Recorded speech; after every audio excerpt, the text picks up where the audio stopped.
Hey y'all, so today's video, as you can tell from the title, is going to be all of the things that I created in 2023. As a creative, I think it's super important to look back on everything that you created for the year to kind of serve as motivation for the upcoming year.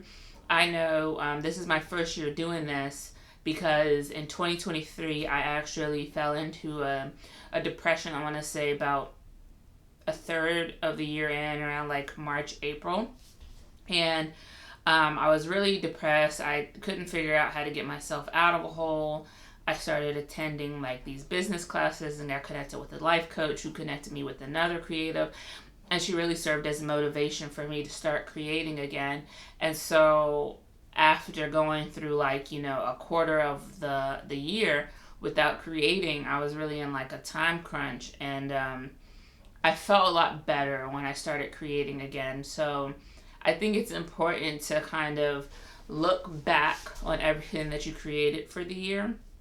Again, just to kind of serve as motivation. Like creating things with my hands is like one of the best things that I can do for myself. Just because I know who I am as a person, and if I'm not creating, I'm not happy. So again, today's video is going to be a kind of a look at everything that I created in 2023. And then next year, I'll of course do one of these videos of everything that I created in 2024. So without further ado, let's go ahead and get into the video. So I actually created a lot of different things this year. I actually created some digital things. I created some crocheted things. I did a little bit of sewing, and I even got back into painting. For the sake of not making this a super long video, I'm not going to go over like my digital creations. I may do that in a separate video. I may not. But I'm going to start with the stuff that I created first, and then I'll kind of go to the stuff that I created most recently. So I actually have everything here on my easel of what I created. And one of the first things that I created this year was actually my birthday dresses. And when I say dresses, I created two birthday looks, one for the day before and then one for the day of. And this was actually the dress that I created for the day before. I believe I wore this on the 11th. And it's like a ruched at the top. I believe this was satin because I could not find or afford silk at the time. And then this was like leftover fabric that I had. And I may include a clip at the end of me modeling all these. I'm not sure. I'll see. I'll think about that. Maybe not. But I'll stand up and show. So this was kind of like floor length, as you can tell. And again, it was spaghetti strapped. It had the ribbing in the back. I will say I waited until the very last minute to create this dress because I wasn't entirely sure if I was going to create my birthday dresses this year or if I was going to buy them. But I ended up making this dress in like 2 days, I think. And what's so crazy is as I was walking, it was like riding up, and I was like, shit, I should have put a slit in it. But it worked. It served the purpose, and I had lots of fun making it. This was the birthday dress that I wore the day of. And it's real simple. It's white. It's got a lace over a stretch material.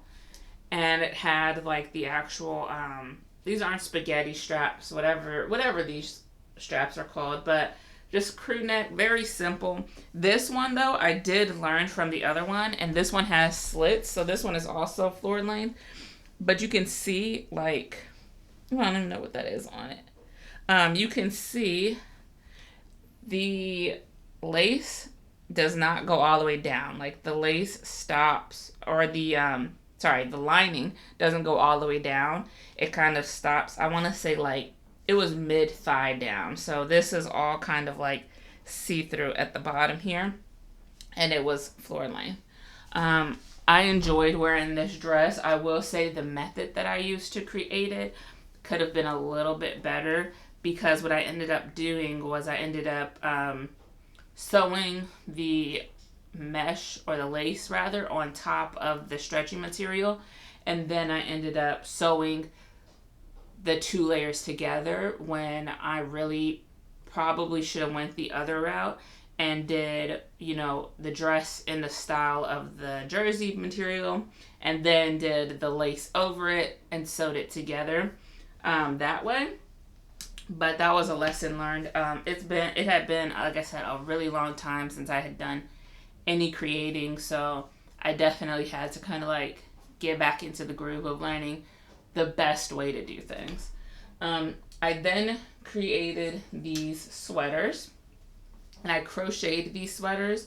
I found like a tutorial on YouTube, and if I can remember it, I'll put it down in the description. But these are just simple sweaters. As you can see, the neckline is a little bit more stretched than usual. It's just a V-neck, and it has the 3 colors and the ribbed sleeves. So my favorite thing about this was it took a couple of weeks for me to create this, but I also just love the ribbing detail on it, and I love that it is a V-neck, and I love that my V-neck lays flat. Like when I was making this, I was super worried about the V-neck being really bulky, and I was just really proud of myself for making sure that it was not bulky and that it laid flat. I think that was like my biggest accomplishment with this piece.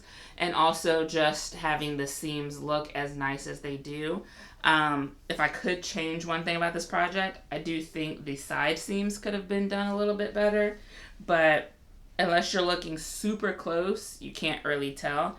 What I should have done was like the side seam in brown, and then this color yarn, and then the beige, and I just did the seams all in this light brown, so you can kind of see it a little bit, but I still enjoyed making it. Now this second sweater, I believe this was the second one that I made. I also crocheted this. It's a lot thicker and a lot heavier, and I might actually wear that. I might wear this week, but this one. So the pattern that I used for this one, I actually found the pattern online, and it was so confusing to follow because there was no video to go with it. It was just a written pattern. And the sleeves on this one, I will say I don't like how the sleeves came out on this, but I do like how the stripes came out. And what I learned by creating really both of these sweaters is that they're just like a super simple box pattern, and I like a little bit of tailored, like curve to my sweaters. So I need to learn how to decrease when it comes to the waist, and that's something that I'm working on learning. But like I said, I don't necessarily like how the sleeves came out on this, because you can kind of see like this one is kind of like a fan sleeve, which is not my favorite kind of sleeve. And then you have this one that is less fanned, and quite honestly, I don't know what the hell is going on with this sleeve. It's just a funny looking sleeve. Like, I struggled following the written pattern when it came to the sleeves with this one. But nonetheless, it's still a nice sweater, and if you're not paying super close attention to it, then you probably wouldn't notice. The other thing that I created is actually on my mannequin here. So I'm going to try to move my mannequin over here. Let me see if I can do this. And this is another crochet piece that I did. And I actually made this for vacation because we went to South Carolina this year.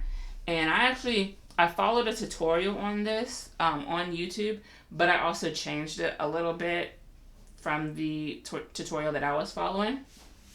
And this is kind of using, I want to say it was the Aztec stitch, but it is floor length. You can't see all the way down, and it is see-through, like it's mesh all the way through, and it's meant to be a cover-up. And so it's also V-neck, and then the straps up here. And I actually had this on my website for sale to have, like, because it's custom measurements, right? And so I had this on my website, I think for like $250, where you send me your measurements and I make it custom to your body.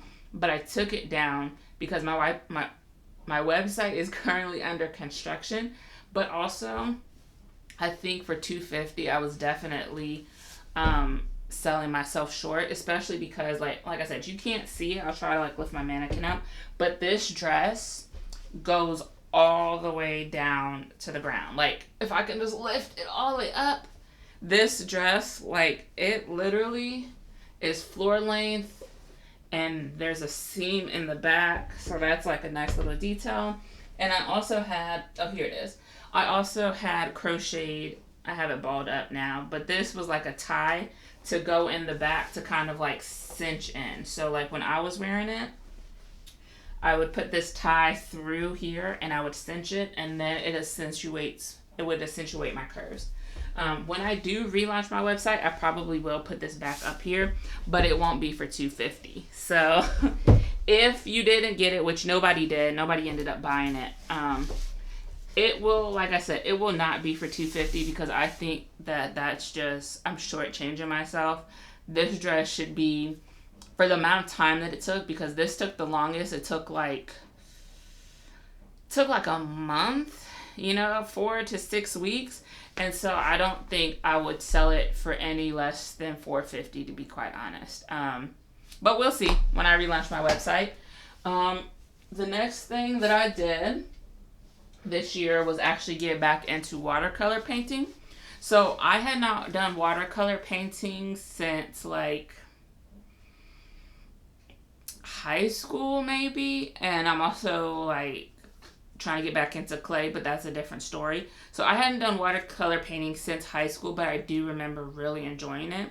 So part of my, like I said, when I got in touch with a life coach who put me in touch with another creative, and she kind of motivated me to get back into my creative room, part of the things that I wanted to do was see how bad my watercolor painting skills were, since it has been over 10 years since I've watercolored, right? So here is what I ended up creating. It is just watercolor flowers. If you ask me what kind of flowers they are, I could not tell you. I literally was just testing it out. I had gotten some really cheap watercolor paint from Hobby Lobby, and I said I'm just gonna try and see. Sorry guys, I have like stuff all on my face. I'm just gonna try and see what I can do. And so this is what I ended up coming up with. I did another painting that is hung up on, I'm gonna get that one too, hold on. Okay, so this is another painting that I did this year, and this one was done in acrylic painting. So I'll lift it up. Can you guys tell who it's supposed to be? Maybe not. Maybe you can't tell who it is. It's supposed to be me. You could tell like the locks and everything. And I did this. I also did this around my birthday. Part of my birthday, I had like a 12-hour day this year for my birthday. And like the second event after brunch was a sip and paint. And so I actually did this in a sip and paint, and I added the wings and a little bit of detail elsewhere, like, making the color shirt, changing the shirt style and stuff like that. You can get real creative with sip and paint, but yeah, so this is what I did this year in acrylic, and this also made me want to get back into painting as well. I'll put that over here. And so the most recent thing that I made, besides the little crochet hearts that I showed you guys in my previous video, is this sweatshirt. Now this sweatshirt, guys, again, it had been a long time since I had sewed anything, so I don't like how the sleeves turned out on this, because one sleeve is a lot shorter than the other, and I just couldn't get it right, and I kept surging, and it just got shorter and shorter and shorter, to the point that I was just like, let me stop. But I didn't even sew too much of this. I literally serged this whole project. And what I mean by serge, for those of you that don't sew or anything, is, how when you look in your clothes and you see the little, instead of sew lines, here is a seam from a sewing machine. But this part here, you can see, was done with an overlock machine, which, if you can't tell, is this machine that I have here. I don't know if y'all have seen that behind me or not, but you can even see like some of the excess here that is from this project, because I have not serged anything in a long time either. I've been back on my crochet shit.